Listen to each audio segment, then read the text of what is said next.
KW suspension install for the Alfa Romeo Giulia Quadrifoglio. A couple things nobody will tell you. So first and foremost, start with the front.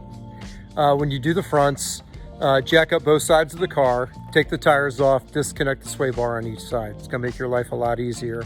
After you're done with that, go to the top, disconnect the top 3 bolts, go to the bottom, connect the cross bolts on there, and you're probably gonna have to undo the upper A arm, and there's a ball joint in there. That bolt just comes out. All of those are E bolts. I think it's an E16 for most of them and a smaller one for the other. There's an E bolt set available on eBay. You probably see a picture in some of my videos on it.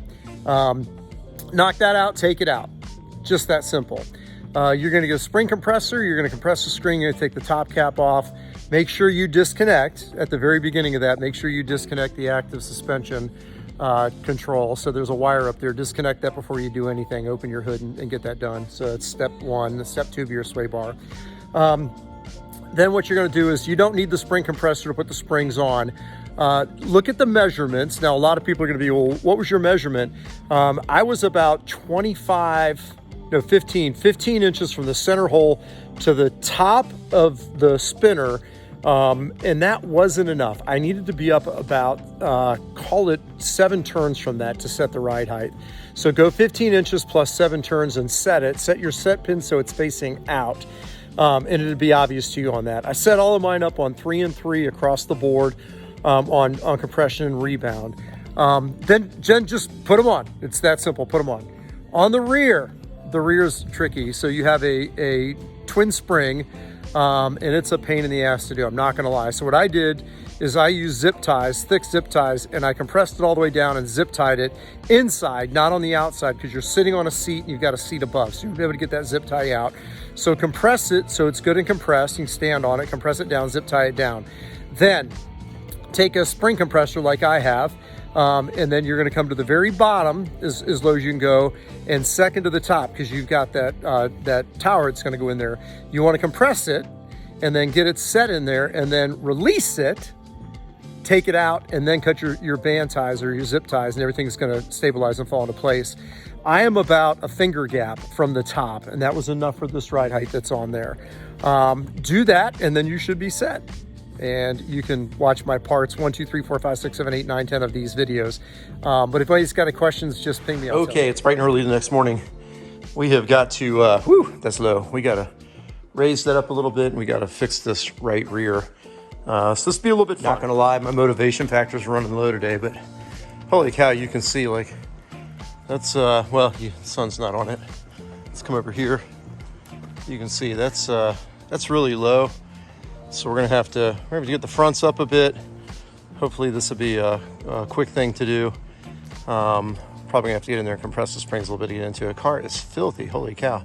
And then over on the right side over here, the rear doesn't look that bad on this side. If I look at the gap between this side and the other side, I'll just eyeball it here in a second. But I gotta increase the distance on that side. I gotta raise it up a little bit. You can see it's off about 1 centimeter. So we'll get that done.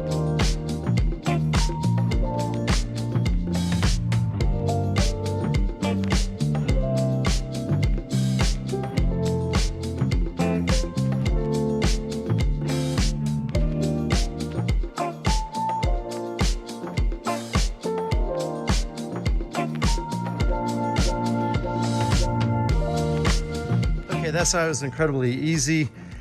We came down 3 turns, which should raise the car up just a little bit. They're both even at 15 inches when I put them on, which is a midway point. So let's get on this one.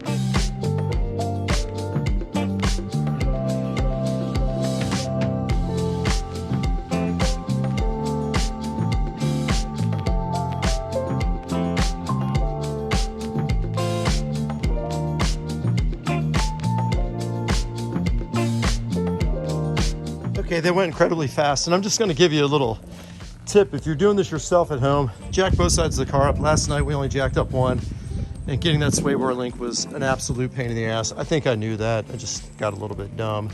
Anyways, we have adjusted this 3 turns. We'll see how it goes. That rear needs to be adjusted still, so we're gonna get in there and mess with that in just a second. So we'll get it off the jack stands, let it down, and get